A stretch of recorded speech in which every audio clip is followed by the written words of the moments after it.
I look fucking terrible. What do you want me to do? I'm a bad 38. You know what I mean? It's not like No, no way, no hang on, way.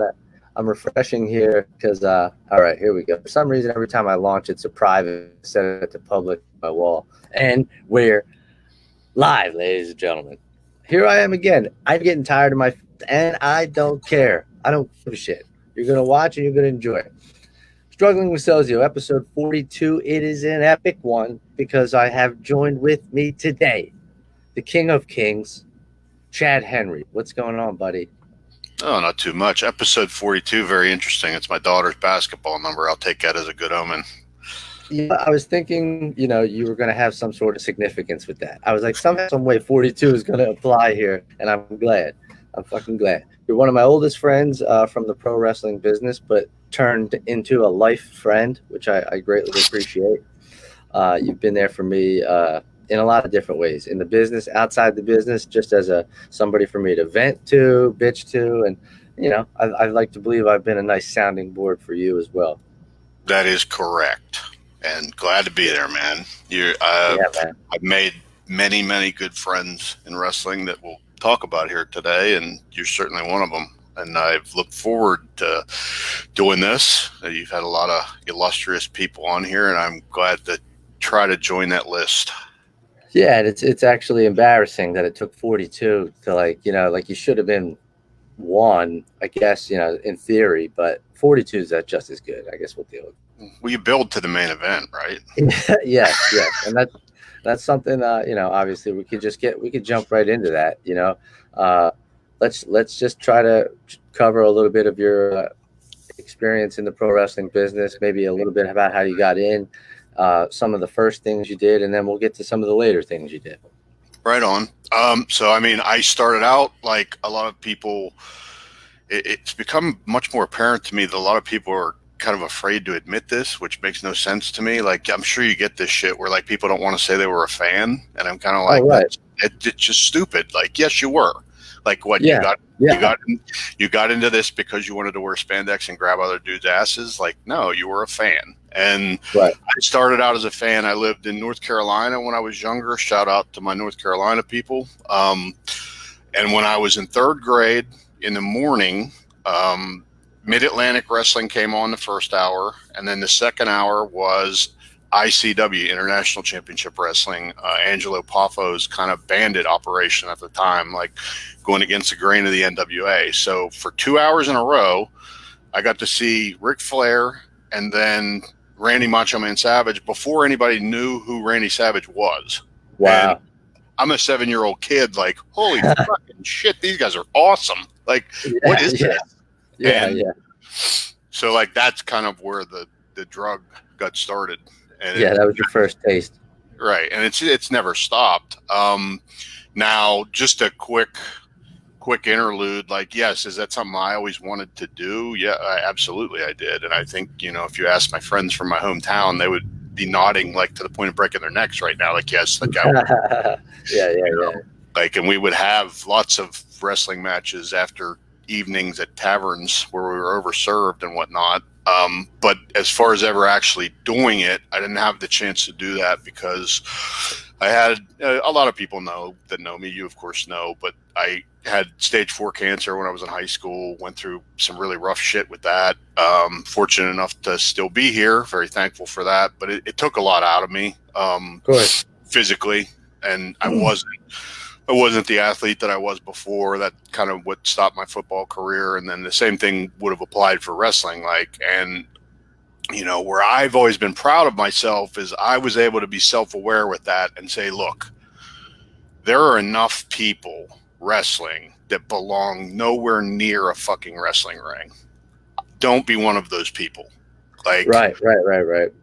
And we see that now more than ever. We see that now more than ever. Sure. No, but I know what you're saying. Sure. And I thought to myself, don't be one of those people. As much as you love this, like, your body is telling you no. It's not a possibility, but you still have it up here for it. So I'm like, okay, how am I going to do this? And really, it started innocently enough. There were fucking phones ringing. That's all good. No sweat. No problem at all. anyways, it started innocently enough. Back when like indies were first starting, we had an indie in my hometown. It was crazy because my hometown's a small college town.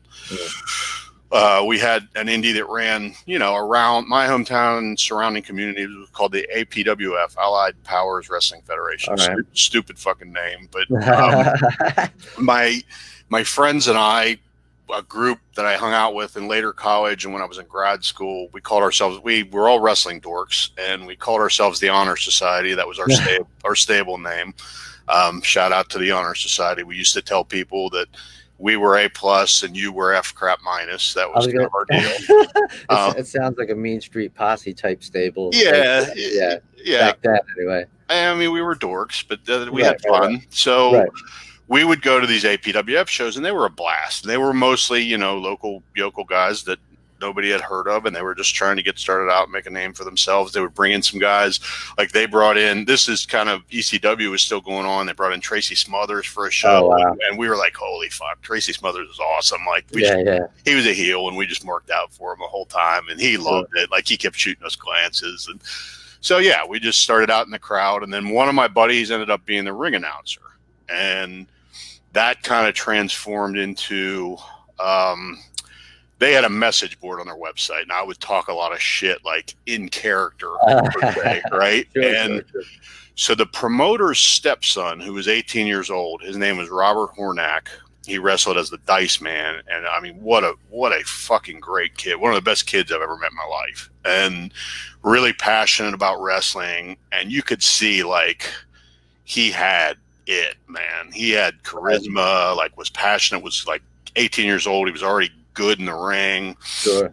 Super nice kid. And he says to me, he said, hey man, he's like, he goes, your writing is awesome. He's like, do you want to write a column for our webpage? And I was in character and talk. Right.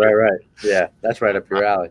All right. So I said, yeah, absolutely. That'd be great. I'm going to do it. And so I started doing that, and that was getting a good response. I'm in a complete heel character, being an asshole. And the guy that was the ring announcer, Tobin Shea was his name, Tobiashi, to my wrestling kin that know him.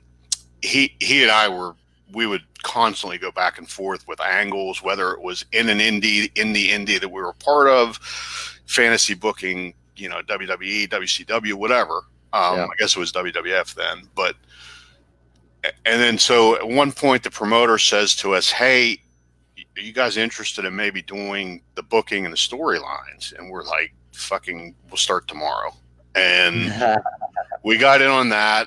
And then Tobin ended up moving not long after we got started, but we started out really awesome.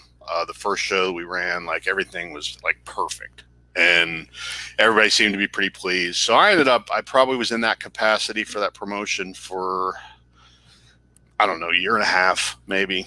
It got a little bit tougher because I moved to Pittsburgh for both professional and personal reasons. So I was about an hour and a half away from my hometown.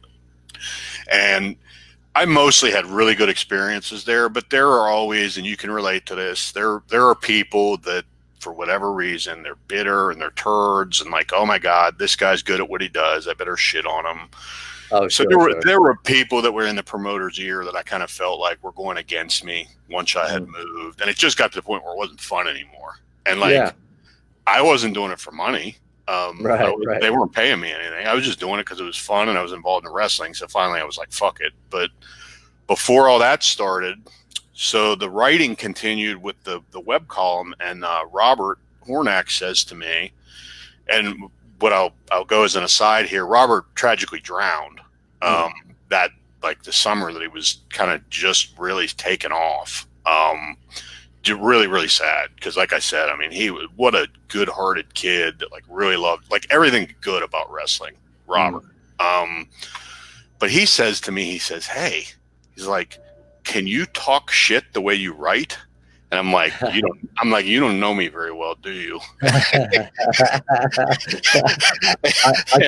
can attest to that as well. I can attest to that. So he says, have you ever thought about, like, kind of being in front of the camera? I'm like, every day of my fucking life. Every day I did that at one point. Right. So we had a guy, he's one of my Facebook friends, Andy Wolbert. is his shoot name. Andy was wrestling under the moniker the Protege because he had been trained by Shane Douglas, and he was kind of doing a Shane Douglas type character, wore the black and gold, kind of had that arrogance, still looks like $1 million. Andy still looks like $1 million. But like, look, you walked in the locker room and you're like, holy shit, who is this guy? And how did he get here? Right. So, and the great thing about Andy too, and I think that he would probably still tell you this nowadays, was that Andy he didn't have a lot of presence. He didn't have a ton of charisma. Like, he could work. He was athletic. He looked awesome. But he knew that about himself. And they said to me, what do you think about being with Andy, trying to get Andy over as a heel? I was like, let's do this shit now. And yeah. He and I just clicked like right away. And we had the best time together. And like, we kind of joke about it nowadays. Like, I was Paul Heyman. I was his advocate before such a thing existed, to where I was not ringside during his matches. I would come out and do promos with him, get heat, get him over, and then I would kind of be backstage, like doing like booking stuff for the rest of the show. But I've got to tell you, like, even not being in the ring performing as a wrestler, like going out there one time a show and doing a promo and getting heat, like I was hooked. Totally. Oh yeah. And we didn't have TV. So like, I'm trying to get multiple angles over when I'm out there. To the point where, and we'll get to DCW later, but when we did DCW and I was doing all the booking and the backstage stuff, I had people say to me like, hey, why don't you like be the commissioner or do some on-screen role? I said, I don't want to do this because I've been down this road before. And as much as I enjoyed it, like, number one, it does take away, I think, from the being detail oriented with your booking and your storylines when you're a character yourself. And then I will call myself out on my own bullshit. And I probably enjoyed doing the promos too much to where it became a quest. All right, what promo am I going to do this show? And, and I felt like they all worked. And like Andy and I got Andy really good heat. Like, people fucking hated me. Like, the crowd got wound up. And like, we had a good situation where we ran in the same building every month. We ran once a month. Now, the capacity wasn't great. We couldn't increase it, but like, we were turning people away every month. And it was, 200, 225 people, which for an indie every month, pretty good. And like whatever selling out is for you is selling out. You know what I mean? Whatever, right. But it became, I would say it became addicting, like to where we had some really awesome promos. I think my favorite one we ever did was on Halloween. We dressed as each other. Like, I wore his gimmicks, he wore mine, and we came out and we acted like each other, which was really funny, again, because Andy didn't talk very much. So he was trying to act like me, and I kind of coached him up beforehand, like, do this, and just fun stuff like that, But like, it's one of my wife's friends asked me once. She said, when you do this wrestling stuff, are you a good guy or bad? She doesn't know the terminology. She's like, are you a good guy or a bad guy? Yeah. I'm like, I am a bad guy. I'm like, I try really hard in real life to be as good of a guy as I can. And sometimes it's exhausting, right? Yeah. Oh, it's painful. It's painful. So I'm like, when I get to go once a month and be a heel, be a bad guy, and have zero accountability for acting like a complete fucking asshole, like every time I'm in front of people, and it's encouraged. Not only do I not have to have accountability, it's encouraged. It was awesome. It was so fun. It was such a stress relief. Being the heel was always my favorite thing, and I did it for most of my career. Like, it was, right at the tail end there, I tried to make like a little bit of a vigilante babyface turn, and it kind of worked, but it really didn't. It just didn't fit me, But I have to interrupt here because we have a run-in, and it's a surprise for you, sir. Okay. What up, nerds? Yeah. It's a running. Okay, something? Allegedly, I'm going to say allegedly here. This is the only male I've ever kissed right here. Oh no! What? Yeah. I mean, look at him. Why would you not kiss this guy? Yeah, I mean, I feel like I'm looking at a mirror. But like, look at us with our big schnozzes and all. I earned mine. Oh yeah. I mean, yes, Spyder Nate Webb. Beautiful. Ladies and gentlemen, joining the podcast and the live stream, Spyder Nate Webb. I love it. How about it? It was just by chance that I'm here because I hadn't talked to Niles in a couple of weeks because he was supposed to call me back once things dropped. I just happened to call him earlier today, and he told me that you were going to be on. So I'm like, don't tell him. Well, here I am. Thank you for the run in. Oh yeah, man. Which is you're providing a really good transition because I'm just wrapping up APWF there. And there was one other guy in APWF, a guy, he's on my friends list too, Matt Stoltz. He wrestled as Matt Vandal, another great, awesome, had great look, really was taking off. He was he and Andy were the two guys in the locker room on a regular basis that were kind of holy, how the fuck do we even get these guys? They don't fit in with everybody else. They're really, really good. And Matt was doing really well for himself too. Andy was contracted at one point in OVW when that was a developmental for WWF, and then Matt was taking off pretty good on East Coast Indies, and then just life happens. Gets married, has a couple kids, takes over his family's business, and just can't do right. Has to be an adult. Yeah, I can relate to that. I bowed out of the business in 2016, right before my son was born, because I was like, I just can't do it anymore. And, props to all the parent wrestlers out there that are still willing to go out there and risk breaking your neck for a cheap pop. I'm trying to play some have a catch with my son. You know what I mean? Right on. So yeah, that's as I say that, I think I decided yesterday that I'm going to run for president, and my platform is going to be no adulting. That's it. And tell me I can't win with that platform. In America, yeah, dude. Do I even have to say anything? Do I have to say anything else? No, of course not. That's right up everybody's alley these days. And Spyder Nate Webb can be my secretary of beer, and you can be my secretary of grease, and I will hire Adam Flash to be my secretary of bitterness. I have the grease on today. Everything. Love it. And I got my band shirt on. We got our band shirts on. Man, I took for mine. God damn it. We'll go put it on. When we first started, I had the black one on too, and so I went and changed to the green one because I was like, I don't want to wear the same exact band shirt. Yeah, someone's got. Yeah, so one of us has got to go home and change. Good. But so then what happens is I contemplate. I get out of that. I got a very solid and demanding professional life going on. I've gotten married. Things are good. But obviously I still love wrestling. I miss wrestling. I kind of thought about promoting my own stuff at one point when we moved down to Pittsburgh. And then I was just like, no, there's just way too much shit that goes into that. I like the creative part of it, but I don't want to do all this promoter stuff. And back in the days, here we're going with the throwback machine. Back in the days of AOL is Instant Messenger. Yeah. I just started talking to guys, and we had crossed paths one time at an indie show in Pittsburgh. It's cool if you want to talk to guys, man. Yeah. Hey, we don't judge. We accept everyone on this show. Look at me. I'm in the middle. I'm a dick, and I got my two nuts on the side of me here. He's going skiing. But we had crossed paths at an indie show in Pittsburgh.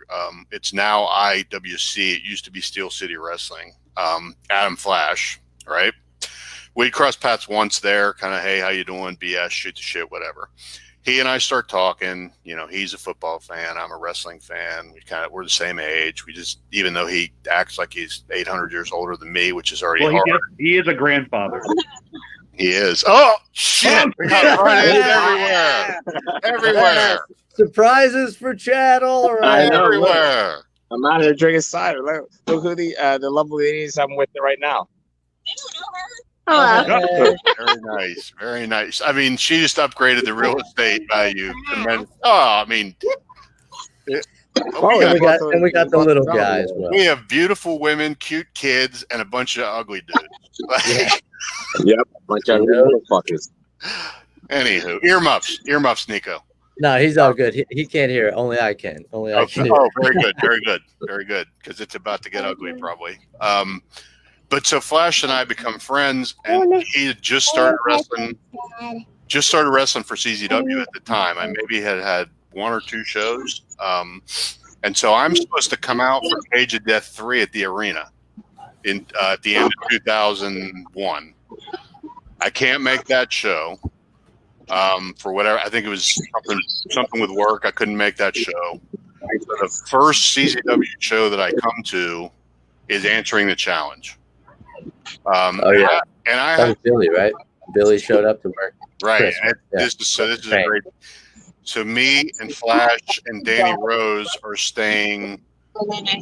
We're staying at the hotel, and we go in the show. Justice Payne and Billy are going over spots before their match when we get there. And Flash, in a very Adam Flash way, looks down at them, looks at me, looks at them, looks at me. He says, "Who's the fucking turd with Chris?" And I'm like, "Who's the fucking turd?" He says. I mean, what do you think? Like, does that not Sure, sound like sure. says? Yeah, he says, "Who's the fucking turd with Chris?" Nico is rolling. Oh yeah, he's like, I want to hear, but I can't let him hear. You can't let him hear because we're just filthy people. We got King Henwas telling us fables. Okay. Dad. He's like, Dad, I don't care. Who's that? Carry on a second. I'll set him up with something. You gentlemen talk amongst yourselves. Talk amongst yourselves. Yeah. Nate Webb will carry the podcast for a second. Okay. Take over, Nate. Just go ahead. Start this shit. Nico is fired up. He's done. He's done for. I don't know. What are we talking about? All right. So we come to the show, and Flash, I'm serious. Like, he's got that disgusted, bitter look on his face. He hates everybody. He does. And he looks down. He sees Billy going over spots with Chris. Flash also, for a guy that was in the business as long as he was, his knowledge of people outside of, like, his immediate circle of workers was not very good. I was like his resource person, right? Like, I would know who the people were. So he looks down, he sees Billy going over spots with Chris, and he's like, "Who's the fucking turd with Payne?" And I look, and I'm like, "Holy shit, that's Messiah from XPW." Flash looks down and again looks at me, and he's like, "Fucking turd." and he meant it. And then, we all end up becoming great friends like 2 weeks later. But that was my first show, and I was blown away. I thought it was awesome. I was in ECW Arena, which I'd sadly never made it there for an ECW show. So I'm at ECW Arena, and it's a great mix of like the hardcore and like high spots and all that shit. So like that kind of started the CZW journey. It's like I do though. What are you jerks just waiting for me? No, so we were talking about the CZW journey. Talking about getting into CZW and how Flash said Billy was a turd and all this. And then I don't know if you guys remember that match. I do. That match is so Justice Payne versus Messiah that's one of my favorite matches I've ever seen live. Yeah. And it was just, to me, the opening promo, like when Billy comes out of the crowd and freaking sneak attacks him and hits him and cuts the promo, and the crowd's going fucking ape shit because like they're smart marks, they know who he is. And then like the match, it was like they had worked together like 20 times. Like, is that the one where he held up his hand and it's like and his thumb's missing or whatever? No. This is way before. This is Billy's first match in CZW. Oh, okay. And it's awesome. And Payne's in the middle of a string of like really good title defenses, a whole shit ton of them. And like Billy, there's like 5,000 false finishes in the match. And like you keep thinking, holy shit, Billy win the title. Like they brought this guy in and he's going to take the belt the first time he's here. And Chris ends up going over, but like it was a awesome match. And then I was like totally hooked on the product. That's my first show. Right. And like I said, Flash and I had become friends. I had talked to some other guys before I came in there. Like I had talked to Burke. I had talked to Z-Bar. May God rest his soul. I had talked to Eric Gargiulo some. So like I knew some people coming in like, hey, how you doing? But then after that, I was just kind of hooked. And like I sit here and talk about Flash. That's my brother. Like I would not have one friend in wrestling other than those first two guys I mentioned, Andy and Matt. Yeah. If not for Flash. Oh yeah. Because between him bringing me there, introducing me to people there, and then after that, it was just kind of like, because he would, as bitter as he is, and as much as he hates everybody likes him, and everybody respects him, right? Yeah. So I could go not just to CCW, but I could go to like other Eastern indie locker rooms and be like, "Hey, I'm Adam Flash's buddy," and they'd be like, "Oh, wait, you're the football guy," and like it was immediately, it was like I was cool with them just because of him, you know. Where along the journey did you meet this jerk over there on the other side? Just, I don't remember when he started coming in to CCW, but like, to me, like the original click for me in CCW was Flash, Billy, Nate, Ian, and the Backseat Boys. Johnny Cashmere, Trent Acid to you. Oh yeah. The crew. And Ian worked at the Berwyn Tavern, and then I think Johnny ended up working there, maybe Trent too. But Nate, you would come in and stay at Ian's house For like I would fly in. The show would be on Saturday, and I had them fly me in on Thursday, and I wouldn't leave till like Monday. And like, we would always hang out either at Ian's house or at the Berwyn. And actually, I left B-Boy out too. Benny was part of the crew. Because I remember actually the first time that Nate was coming in when I was there, Benny was like, "Oh shit." He goes, "You know who Nate Webb is?" I'm like, "Yeah." He's like, "You ever seen him work?" I'm like, "I have not."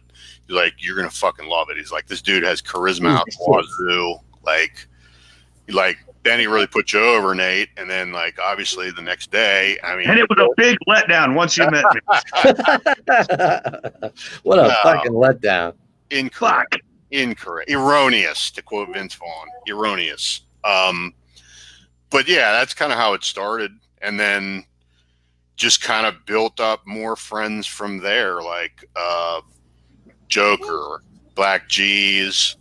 Where'd Joker go? He said, I think he took off because he didn't have headphones and he was making a lot of, like, his phone was picking up a lot of background noise. So I wonder where that came from. It was a little crazy.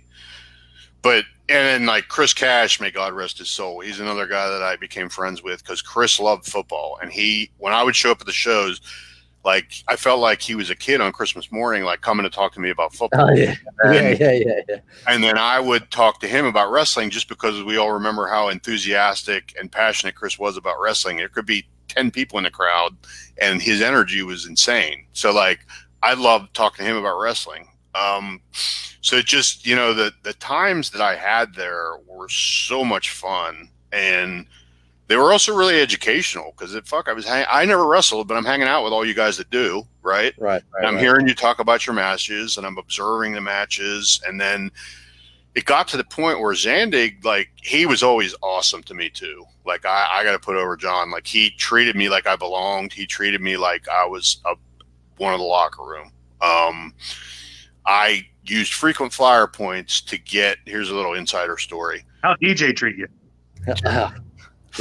Fuck that guy. Like he treats everybody.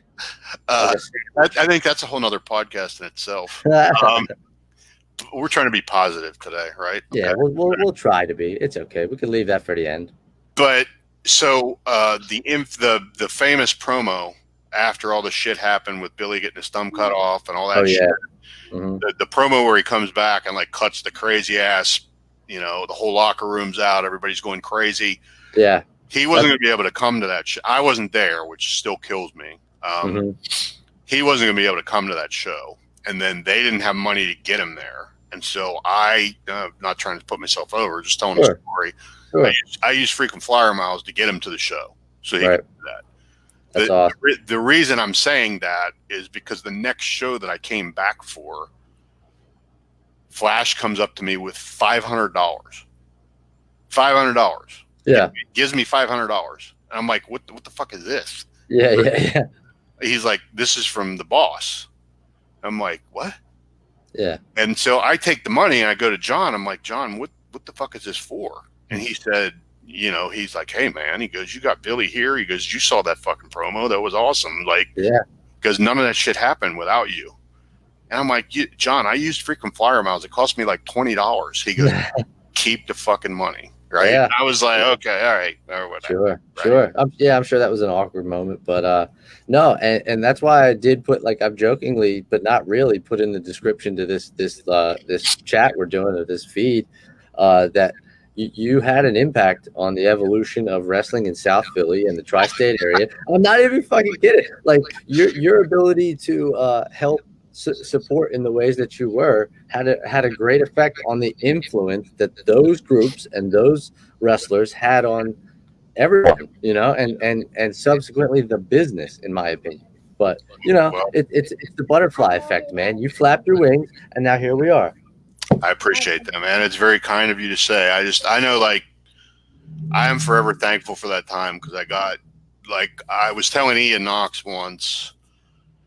I don't even know how we got started with this, but like, I'm fucking 48 years old. I still miss playing football, right? And I still miss being part of a team, and being in the locker room, and that kind of camaraderie that goes into sports. And like, I was explaining that to Ian, and for as out there as Ian can be, sometimes he's really perceptive and smart, like a lot more so than people think. And he said to me, and now you get to be part of a team again, right? And I almost fucking cried, because it was the truth. Like, yeah, like, hell yeah. I did feel like part of the team. And it was funny, because Billy made a video one time about, we hadn't been together for a while. Everybody hadn't been together for a while, and we're kind of getting back together at a show. And he made this highlight video, and like, it'd be him wrestling, and he'd have an arrow drawn to him, and it would say Billy, like, on the graphics. And then same with Nate or whoever else. And then the area that I used to watch the show was like up by the hard cam. It was Zandig's de facto locker room area. Yeah. But it was also like my private box, whatever. And so you can't even see me, but there's a match going on, and he has this graphic drawn up, the arrow up to the box that says Chad. And like, it was cool, right? So of course. The experiences I had there were awesome. And then what they also allowed me to do, in addition to making the friendships that I did, like, they allowed me to network for things that would eventually happen in the future. With like DCW, that I'll talk about eventually. But we've got our shirts on here today, and like, band. You know what that means? That's the band is the crew, man. And like it says here. They got my back. Who got you? All right, I gotta go get my fucking shirt. Hold on. Yeah, go get your shirt, you loser, you bitch ass. So we, for those not in the know here, the night before supposedly the last wrestling show ever at ECW Arena, which had become obviously a very special place to us. A bunch of us hang out, and we have a really, really good time. And then we go, and then they have the shows the next day, and we're kind of like, hey, that's the last time these shows are going to happen in this arena, or so we thought at the time. But that meant a lot to me. I'm like, because some people, when they get a little extra money, they want to buy something. They want to do this, they want to do that. I was kind of like, fuck, I want to have a party for my friends. Like, and this is an event that means something to a lot of us. And Sure. We had a great time, and that's something that I have always taken pride in being able to do, is bring people together. And what was that place? Where? What was the name of the joint again? Do you remember? It was O'Neill's. The guys. Okay. Yeah. I still have the guy on my phone. Spoonie was the guy that owned it. And we kind of found that randomly. Like, Missy Sampson, sis to us, was doing some legwork, was trying to find us a place to have the party, because she lived in Philly. I'm across the state in Pittsburgh. And then I don't even remember, like, we were to the point where we were going to have it at like a Japanese, like, sushi or karaoke place, which now that I think back on it, I'm like, wow, that would have been interesting, based on the transpirations of the evening. But I don't even remember how I found the place. And then I called and I talked to the guy. And the guy that owned it was just totally blown away with the story behind everything. And he's like, oh, I'm hooking you guys up. He goes, this is awesome. And like, I don't know if you remember, like, they basically gave us like this whole area to ourselves, and like dedicated freaking wait staff. I felt like we were like, oh yeah. I definitely felt like probably arguably the first time in my life I was like, oh, I'm a big fucking deal today. I'm a big deal hanging out with all. Right. I mean, and for me, I mean, also just to like rewind a second to that Billy promo, that significant Messiah promo after being attacked and having his thumb cut off, and you using your miles to fly him in and create that epic promo. That was actually one of my first like moments being involved on stage with CZW. I think that night, Corey Castle, myself, Jude, and John Dahmer were going to have a match, and it was basically all of our, I think mostly for the most part, all of our arena debut, and so just to interject myself into your timeline there, like that's right around when I was green as grass, just getting started in CZW, and you were having obviously a great influence in building your bond with the High Five, as they were known as at the time. Right. But, right. Yeah. Well, and that's, as I'm sitting here talking about this time, the fun time that we had at O'Neill's, like that was actually that's when I first really met you. Yeah. Like, I mean, we had, hey, how you doing? At shows, like familiar face, whatever. But that was the first time I ever actually, Oh shit, he's back. I posted it up already. Because you guys already have the black one on. Wax pointed out, and I'm just pointing out again. He said Nate missed the shirt memo. You jerk off. What happened? We're all good now, and we coordinate. The Dick has on the black shirt, and the Balls have on the green one, the original. Fuck yeah. The original's too small for me. That's why I can't wear it. Thanks for. Yeah, it's a little tight. It is a little tighter now. Yeah, I did have to do the old stretch before I put it on. All right. I've looked better. Is the bottom line? Is what I'm trying to say. I gotcha. It happens to the best of us. But yeah, that was the first time I ever really hung out with you, ever really talked to you, was that time we hung out. And then we ended up doing the thing again, 2 years later, maybe? That's where the black shirt is from. The posse grew a little bit. We were able to add some people. I know, like, who ended up coming the next time? Oh, Joe Gacy, who, congratulations to him for just signing. Yeah. Awesome, freaking awesome dude. He came. Ryan Slater came, which I freaking love Ryan Slater. Is Ryan Slater on Facebook? I think he is, but I don't think he uses it much. He used to be on there a lot more, but I really don't see him as much anymore. But no, you're absolutely right. Ryan Slater would, if he stuck with the business, he'd be right next to Joe right now. Undoubtedly. He was solid as a rock back in the day, like big time, dude. And great dude. Yeah, we had some bangers at Excite Wrestling.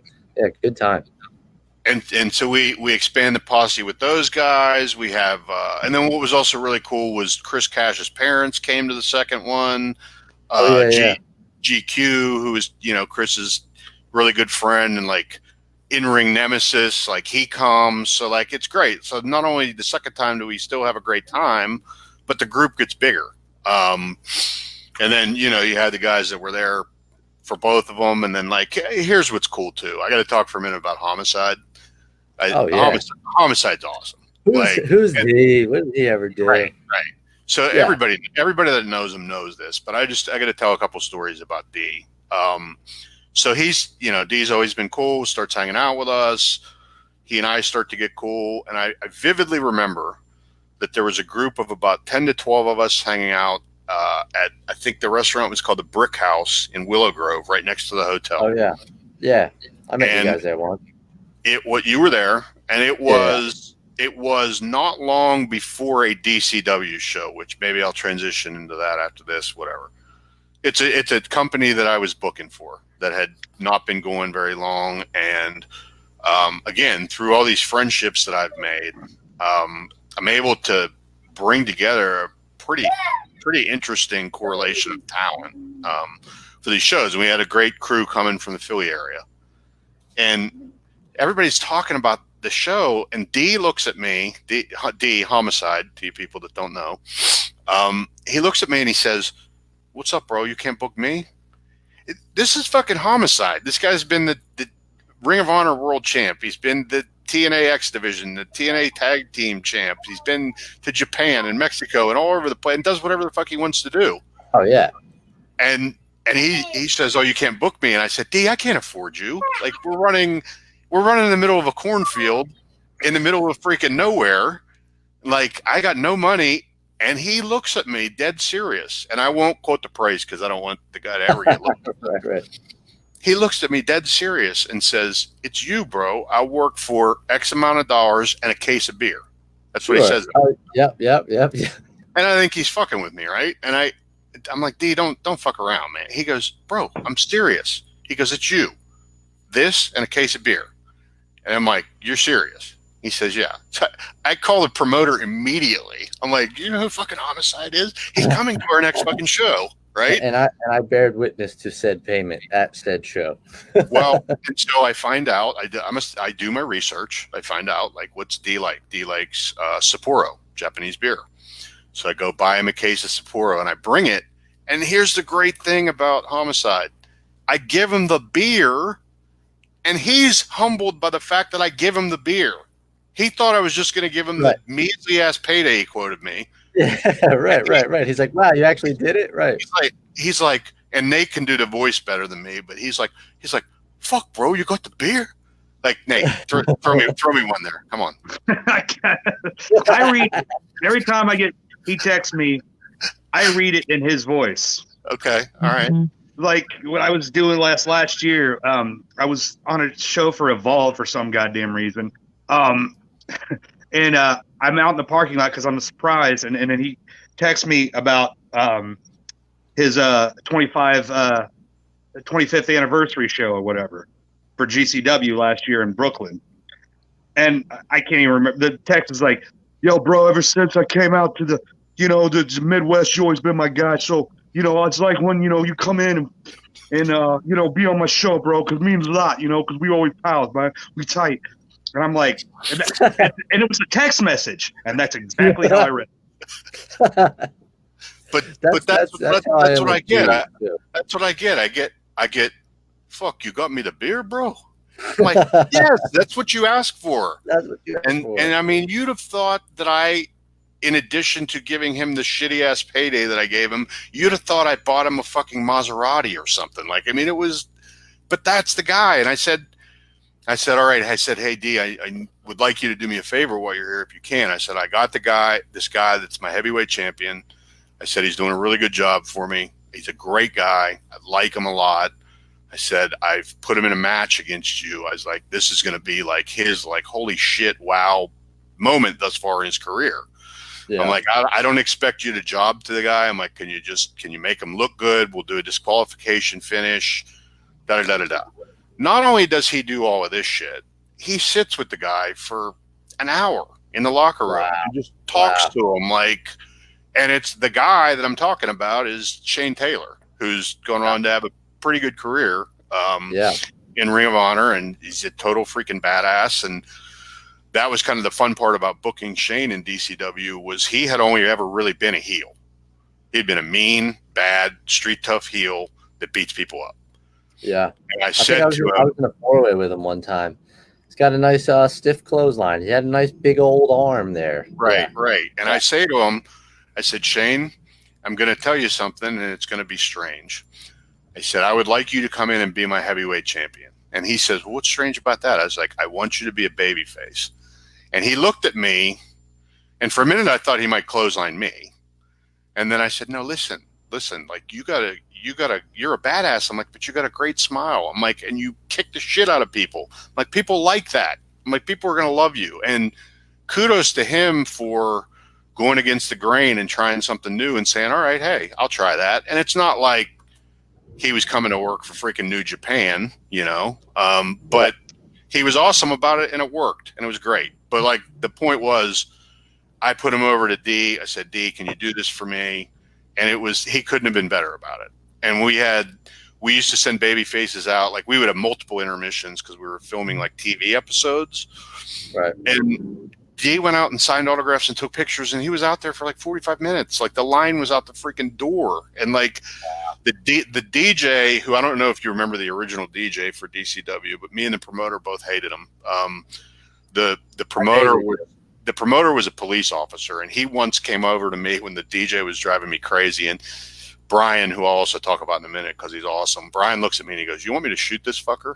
And I was like, I'm thinking about it. I'm thinking about it. I really am. But, you know, the DJ says to me, he goes, "How'd you get Homicide to come here?" I'm like, that's a really good question. I'm like, because he's a really good dude and he's my friend. Yeah.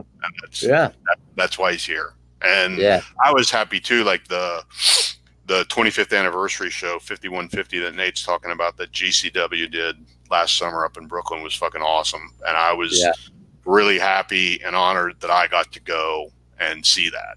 I was just thinking about Justin talking about bringing Homicide to DCW. I have to thank you for booking those shows the way that you did, because at one point, one of those weekends, I drove a van with Black G's, Joker, Homicide, Joe Gacy, myself, and I'm not sure if there was Hanson, Hanson in there. So, like, could you imagine the amount of ball breaking that took place and hazing of Joe Gacy, because he was so green, like we were breaking his ball so bad. It was fantastic. So thanks for arranging that. Thanks for arranging that fucking car ride.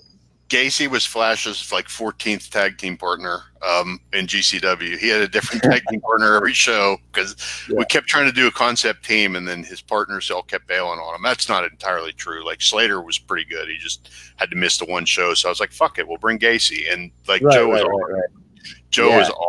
awesome. Yeah. And again, like you guys coming the whole way across the state, out in the middle of nowhere to do that for really not a lot of money.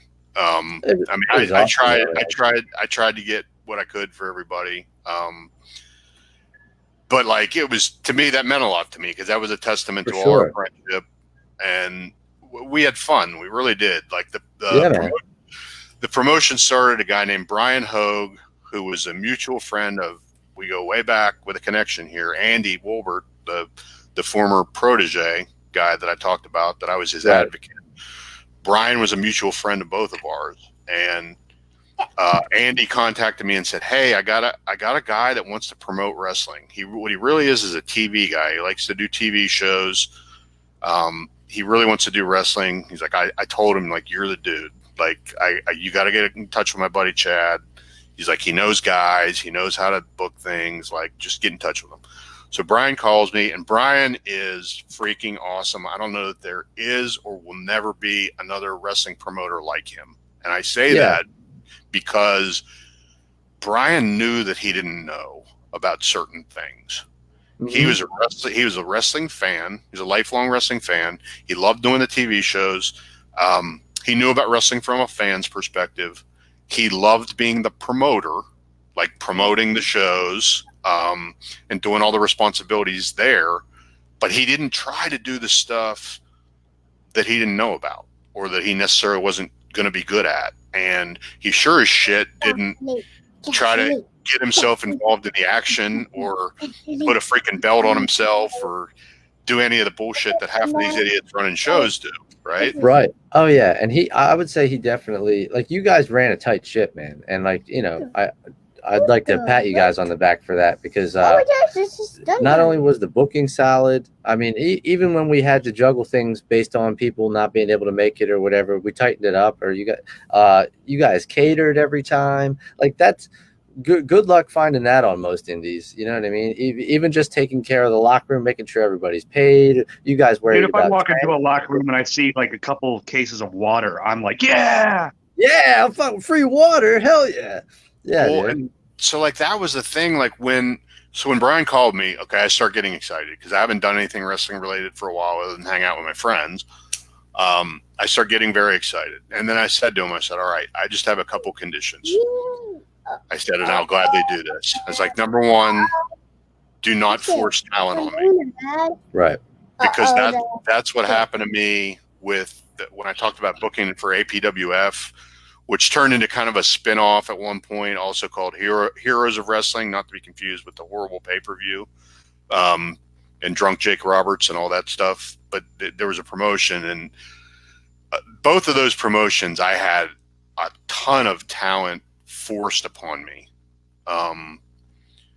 You know, you got to use this guy, or we got these guys train with us. You got to use all these guys, and like, that's all well and good. But like, if you're trying to freaking draw people and like get people interested in a show, you can't use like 75% of the locker room is just a bunch of crap that like you're promising to be on the show. Right. Right.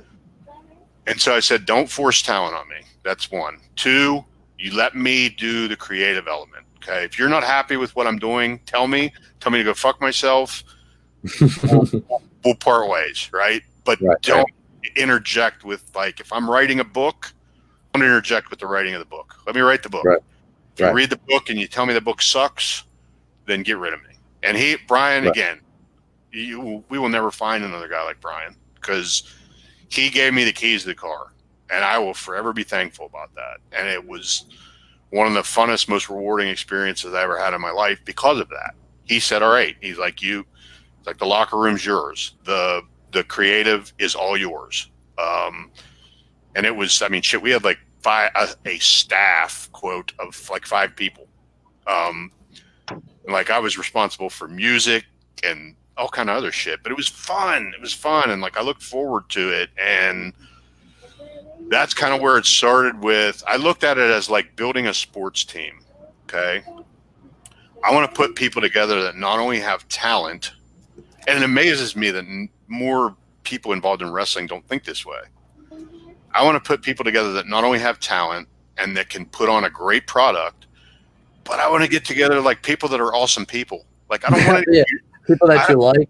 Right. I don't want any douchebags. I don't want any people that are high maintenance. I don't want any people that are fucking pains in the ass to work with. Like, we're going to build this like we're building a sports team. And one of the guys, you worked with him, you were allies in the storylines, but Ashton Amherst, a good friend of mine from Pittsburgh, who is a guy incredibly underrated. And he's another one that, like, you know, basically just decided to become an adult. Otherwise, I always thought that he was super underrated in terms of a guy that could have been somebody in wrestling. Sure. But the first time I ever talked to him was when I was going to book him for DCW. And I had seen his stuff around here, and I was like, shit, I like this guy. And then I started asking some people that I know, is this guy a good dude? Like, is he a guy that we're going to like? And everybody gives him a thumbs up. I have a conversation with him, and he comes from a coaching background. His dad is a high school football coach. Ashton he's actually a high school football and baseball coach now. So he gets the whole sports analogy. And I tell him the whole thing, and it was like Wonder Twin powers activate. He totally got it. He's like, this is fucking awesome. He goes, I don't understand why more people don't do this. And I'm like, I don't either. Right. And then what DCW became it was almost like the mafia, where I had to vouch for you, or somebody else in the locker room had to vouch for you to be there. Right. And that was a serious thing. It wasn't just like, oh yeah, fuck them, bring them in. You know what? That's good for like just overall health to the locker room and security. You know what I mean? Right. You don't need like shitheads like Nate Webb fucking spilling all the beans, like tweet, like he, you know, back then, or I guess nowadays, he like tweets out results, like he tweets out the card and shit like that. He's a real piece of shit. Right. I take pictures as soon as it gets posted up in the locker room. I take pictures from my burner and post them to my burner account. But like, seriously, we only had we had 5 or 6 shows maybe, and there was a couple after I was unable to do it anymore due to family commitments. But we never had problem 1 at any of those shows. Those shows were nothing but fun, and like I guess on one hand you could say, okay, yeah, we failed because we didn't sustain it. We didn't make money. Now, what a lot of people don't know, and probably a lot of people don't give a shit about, is in the state of Pennsylvania, with all the regulations that exist, if you try to do things the right way, if you try to do things by the book, and take care of your people. Like you guys talked about the catering and all Sure. that. Like Oh, that was yeah. that was out of my own pocket because you guys were my fucking team, and like you take care of your team, and like, Of course. but if you do all that shit, it's almost impossible to make money. Like unless you have this giant nest egg that you start with. And Brian's not independently wealthy or anything. Like he's a guy that wanted to do a wrestling TV show. So that's unfortunately what happened. But I would always consider what we did there a success. And I think for anybody that's listening or that will listen to this, I think Brian still has all the stuff on a YouTube channel for Dark Horse Championship Wrestling. Yeah, I was going to say, I think I've come across some of it, you know, when I, in vain searching the web to see if anybody still gives a shit about me. I probably came across a few Niles Young DCW matches. Right. I think, you know, what we did there, I would still, even though we didn't sustain it, even though we didn't make money, I would call it a success because I think creatively it was a success because we had really good storylines that people bought into. And that's just not, I'm not marking out for my own product. That's you guys delivering the goods also. We had some great matches there. We had continuity. We did build. I don't know, like, you know, from the start to the finish, the crowds were building. I remember like the last show we had when I was there, I think we were up to like 327 paid, which like, hey, that's not WWE or anything, but like it's pretty good for a place that only runs shows, you know. And we had people on the shows that, I mean, shit, we had Heidi Lovelace, who's Ruby Riott now, was on a show. Yeah. We had, I mean, you know, Kimberly's been. She was in Mae Young Classic. She was in NXT on Impact. Marty Bell. Marty Bell was in the Mae Young Classic. She worked for us. Mia Yim worked for us. I talked about Shane Taylor. Gacy's now signed. Right. Even a guy like, and I mean, shit. I mean, we had Homicide. I've talked about a bunch. I mean, Flash was he's done all 1,000 over things. the place. We had a really fucking good locker room, and it was cool that like people came out of that and had success. I'm not saying that we were the reason for the success, but like for those people that saw those shows, it's kind of awesome that like, hey, I saw this person wrestle in front of 200 people. It's almost like you're a scout of some kind for talent. You know what I mean? Wink, wink. it's almost like you get paid to do that or something, you know. But allegedly. I mean, however, you did also draft me, so it's questionable on how good you are at your job. That's some bullshit, man. And like, I'm self-deprecating. But no, I'm going to say this because I've said it before and I've said it to you in very elaborate terms. I don't think you were ever given as fair of a shot in your wrestling career as you could have been because you weren't put in a position by people that were doing the things that I was doing to make people feel a certain way about you. Or you weren't put around the right people. Like that's what booking and storyline is. It's fucking really simple. Like it's stuff that makes sense, and it's what situations you put these people in and what people you put them around to elicit a certain response. And I don't feel like you were ever given that kind of chance. I mean, until like later in your CZW career, but then it was only for a short while. I mean, it was only for a short while because we quickly, you know, took the title off me, threw it on to Nell. But I mean, it's not like I had a problem with that at the time. I thought that was the right move, but at the same time, it cut short my momentum that could have, you know, parlayed into something else. But I appreciate you saying that. But, you know, let's just get me on some HGH and get back out there. You know, fuck it. They're supposed to piss everybody off. I mean, and, you know, just on a quick side note, like, let's talk about how this jerk off over all the way on the right of the screen is still at it. Like, what are you doing, buddy? Are you trying to like just turn into dust in the middle of the ring? Is that what the plan is? Because, I mean, you got to be held together by Scotch tape and crazy glue at this point, right? I'm pretty okay, really. I mean, I had some injuries, like I'm just breaking your balls. Look, 2013, I dislocated my hip, and then I didn't wrestle. Like I would wrestle a couple times a year, just, you know, if it was around here, but I wasn't really taking bookings. but occasionally, like get the itch and I want to see the boys. So like I kept sort of active, and then, a couple years back, or 3 years ago, Janela, started putting that thing on Twitter, when he was going through that thing, I want to wrestle this guy. And all of a sudden, sure enough, my name came up and I'm like, what? And I didn't know who Janela was at the time, but all of a sudden, DJ called me and, before GCW was big like it is now.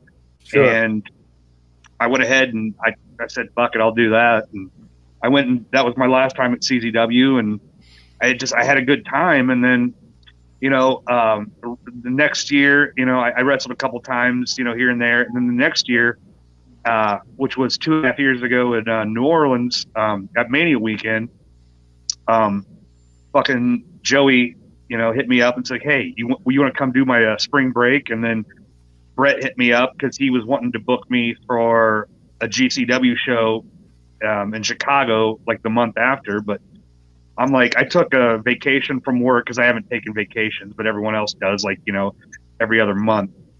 So I was like, you know what? I'm going to go on vacation. I'm going to take a week. And I went down there to WrestleMania weekend in New Orleans. I love New Orleans.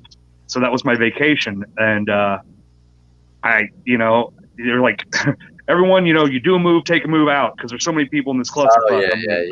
I'm like, cool. And then, except for you, Nate, you need to stay. You need to do your whole entrance while the clusterfuck's going on, and then you got to be in there for the end with, and then Mikey Whipwreck comes out. Dan Severn's in it. Crazy boy. It's just like I'm running around. There's 3,500 people here, and I'm running 20 rows up because we actually had like an arena type thing, and I just had so much fun that weekend that I walked down the night I got there. It's like, we got in at midnight. I know New Orleans doesn't close down, so I took an Uber out to Bourbon Street, and right away, man, I fucking saw Austin Aries and Jeremy Borash and Juventud and all these people. Kevin Gill that I hadn't seen in forever. And then people were stopping me it's like the Super Bowl of wrestling. I just had so much. I walked in and I lasted about another 2 weeks after I got done at my job, and they're on some bullshit. And finally I just walk in because I was a manager, and I was like, here's my keys. And then I said, I'm wrestling full time. That's fucking awesome. That's what happened. So you're back at it, dude. You're fucking just slinging dick, huh? Just yeah.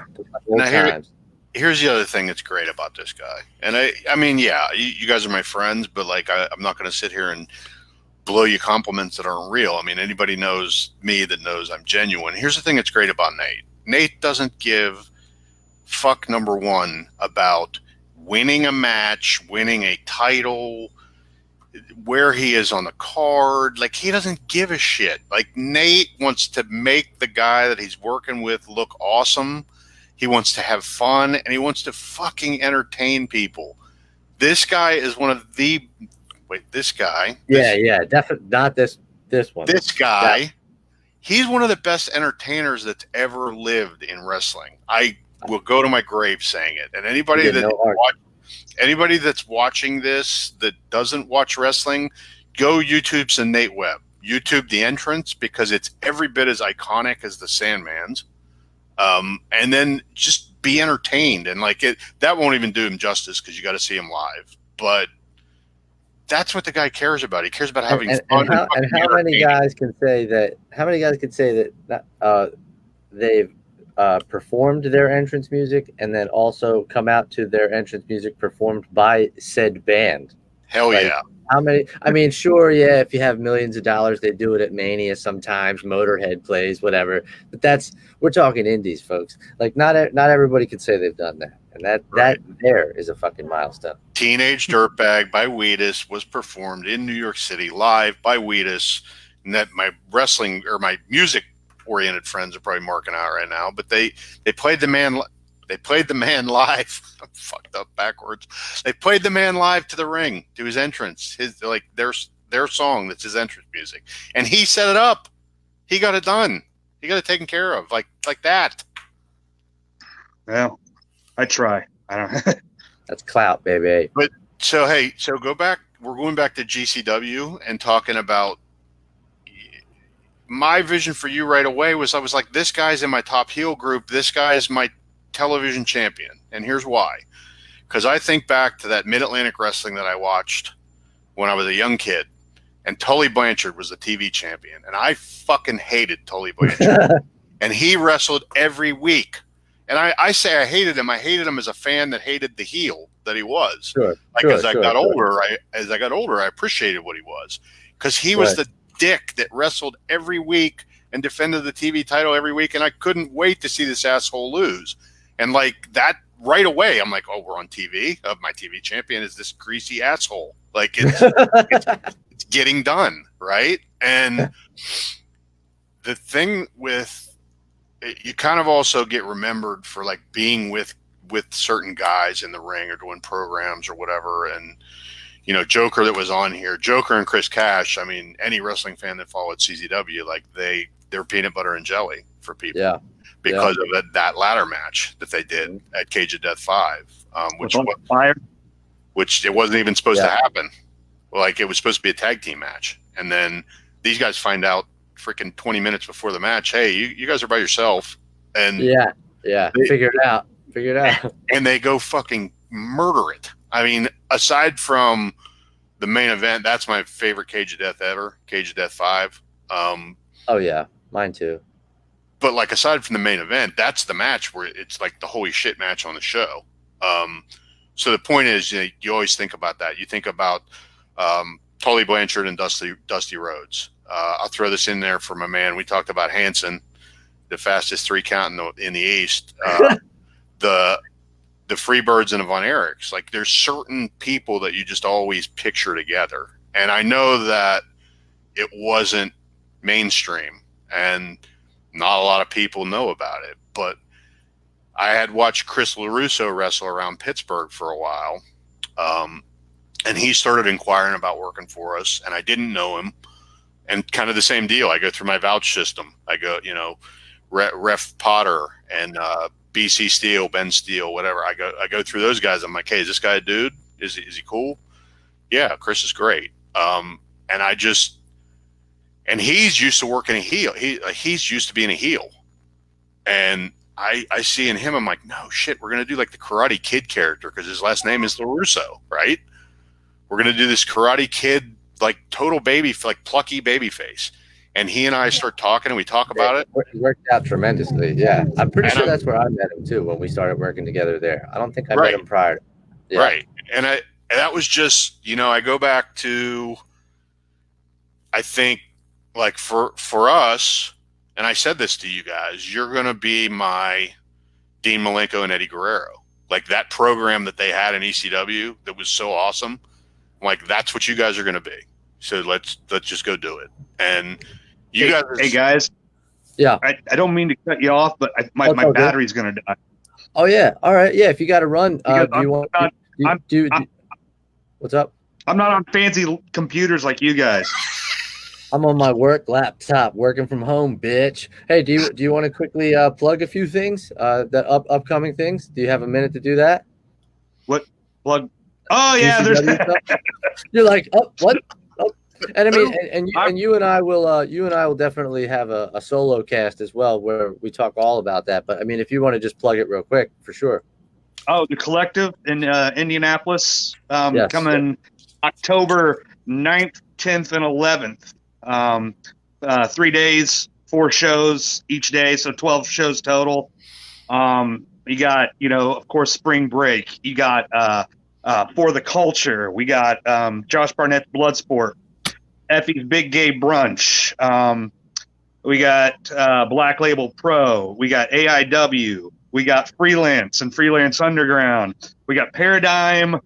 We got Glory Pro. I'm trying to think what else we have. We have some other thing. We have. I think I also came up with Nate Webb's Backyard Buttfuck Bonanza, right? I think. What? Nate Webb's Backyard Buttfuck Bonanza. Don't forget that. Oh yeah. Nate, that might be a match on Effie's show. I don't know. No, but dude, thanks for stopping in tonight. We really appreciate it. Rock and roll. And we love you, and we'll see you soon, buddy. Nate And fucking he's gone. Nate, ladies and gentlemen, Nate Webb. Nate Webb. Hold it up. Yeah, this has been a lot of fun, man. Thanks for definitely for the sweet cameos. Oh yeah, for sure, man. And I mean, unfortunately, we're probably gonna have to end it pretty soon. Oh, wait, he's back. Why is he back? What are you plugged in? What are you plugged in now? What is this? Not back. He's back. What? You said you were on the stage again. I'm like, what the heck? He's back. I never You're left. like It just canceled, and I was just watching it to see if you guys were going to talk shit after I left. My son is climbing on me. I said Nate fucking Webb. That's all I said. Yeah, no, I heard it. Yeah. Love you, Go buddy. Colts. Get out of here. We're tired of you. Wait. Goodbye. Beat it. Quit stealing my heat. Quit stealing my heat. We're gonna have to take it home soon because this one here is getting restless. So I mean, I don't know if you have any time tomorrow, but we could do a part 2, and if not, any day this week we could definitely, because we have much more to talk about. Right on. Probably not tomorrow, but we'll figure it out. Here's. But no, I mean, let's just we'll put a button on some things. We don't got to go right this second, but I just got to roll in a moment. Oh, I feel you. I hear some restlessness in my house also. I too am Mr. Momming this evening, so. Hopefully there's not a Cage of Death 27 going on in my living room right now.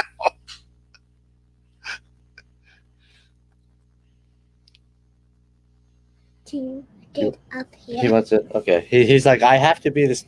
I have to be the star of the show. I'm like my dad. It's like I'm the star. Damn it.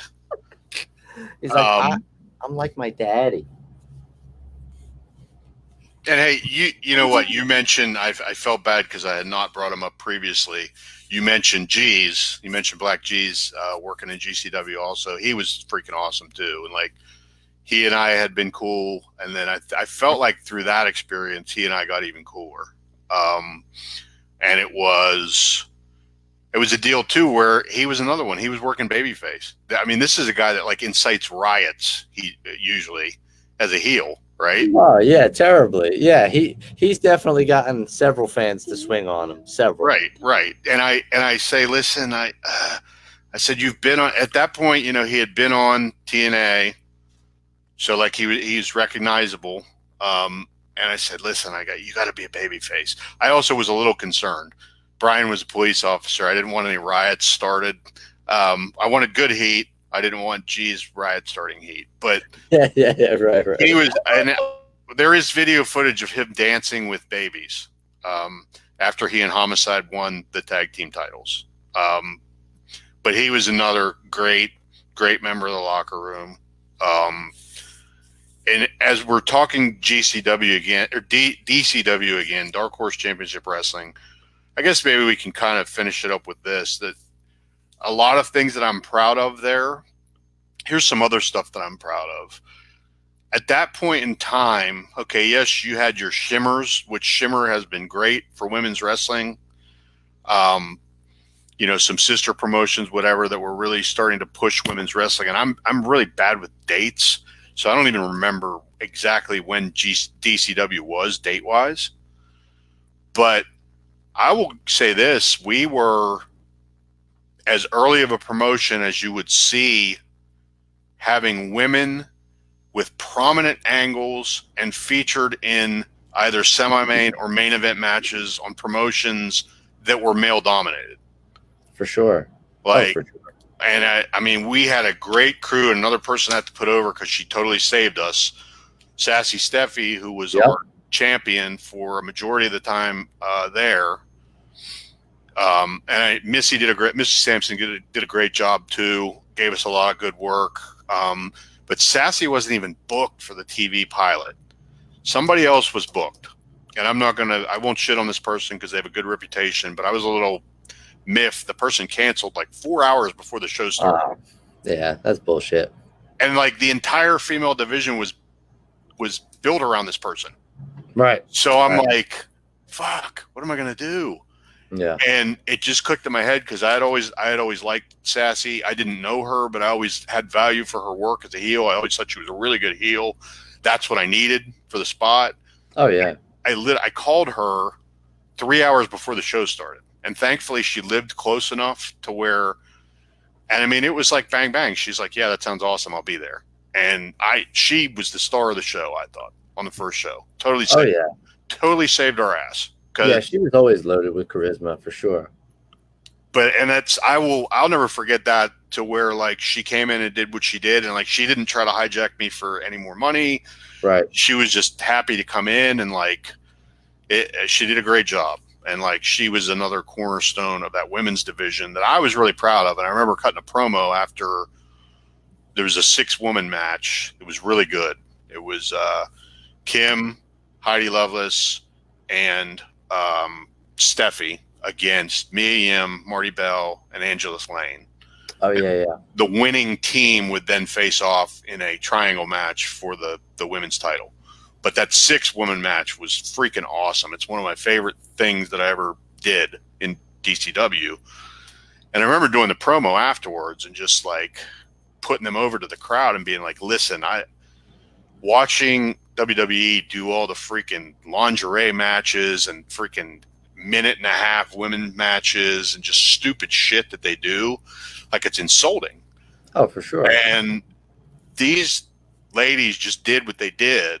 And it was, and I remember telling the crowd, I'm like, listen, you're watching 6 like awesome women wrestlers right here. And like of those women wrestlers, like how many of them went on to do other stuff, right? Right. But like I was proud of that, because you talk about like the women's evolution starting, like to me that was before all that. Oh yeah, for sure. I mean, like, and what I was gonna say is like, in a lot of ways, and I kind of sounded like I was joking about it earlier, but I wasn't. You've been ahead of the curve in a lot of ways, or at least things that you've been involved with. Dark Horse, and just the way that you've booked, the company you've kept, and just touching on how many people were part of that locker room that have gone on to do other things, and like we were just talking about, the ahead of the curve with women's wrestling, because obviously I would say since 2015, like there's been a giant surge in women's wrestling as opposed to women's just being involved in sports entertainment. Right. And another thing, and I did not think this way at the time, I'll provide an explanation, but through a lot of the racial problems that were going on in our country right now, you look back at DCW, our first and our strongest heavyweight champion was Shane Taylor, who's an African-American man. And I didn't think that way when I put the belt on him. I was like, this guy is what is best for our company. And he was awesome. Same thing with Homicide and Black G's going over in the tag team tournament for our tag team titles. You got a Latino man and an African-American man. Right. And I never thought of it as, hey, we have to do this because no. It wasn't a ploy. It wasn't some like leftist, it's bullshit. You know what I mean? And that's a thing that I always loved about wrestling. And I was explaining this to another friend of mine the other day, and sports are the same way. Like we talk about it in sports and we talk about it in wrestling. It's like, it doesn't matter. Like, it doesn't matter if you're black or white or purple, or if you're this religion or that religion or whatever. It was just a team. It was just a team, a crew of freaking good people, and like big time, dude, big time. And it's kind of like, hey, if we could do it there, why can't we do it, widespread, Oh yeah. And I really think that it is something that would have, but as you touched on earlier, running in Pennsylvania and running a legitimate independent wrestling show, if you're following all the rules and regulations and not skimping or scrounging or like not paying your talent or whatever, that's how you get away with that sometimes. And to do it right, and it's hard to sustain, and sometimes you guys have to make the smarter business decision or whatever that is for you guys and call it quits. It's just, obviously you guys all have real lives and families and real jobs, and it's the balance. Everyone, every performer or everybody involved in pro wrestling has to sort of undergo to manage that life balance until it becomes something, until you get that contract, till you get that TV deal, you know what I mean? And It's just not easy. It's just not easy. Right on. Well, hey man, Nico looks like he needs to be in the main event there really soon. Oh yeah. I mean, he was just advising that Dorothy is eating his chicken because I guess Dorothy's a cat, by the way, not a person. Very So good. I guess he left his chicken nuggets unattended, and this cat that is going to get drowned soon. Hey, I like animals and all. So sorry if J Cat's listening, but I'm going to drown my cat soon, and because I don't want it anymore, and I want to get new furniture. Hey, Allegedly. allegedly, yeah, it might just disappear. But no, dude, thanks for giving me as much time as you did tonight. I mean, we've been on for a while yet, and we have a lot more to talk about, and we definitely will the second you have a chance to do so. So, Chad Henry, thanks for joining me. Where can people check you out if you want them to? I'm on Facebook, I'm on Facebook, and I got friends from my wrestling crew for those wrestling fans that are watching, and I got friends from my hometown and from my former hometown in North Carolina, whatever. That's where I'm at. And if you know somebody that's tight with me, then they know how to get a hold of me. Not that anybody needs to get a hold of me, but that's how to get a hold of me. Well, thanks for joining me, buddy. I will definitely be talking to you soon. And I got to do my sign off. Thanks for joining us. Have a good night. And if not, you can go fuck yourself. Thanks, brother. Love you. I love you too, man.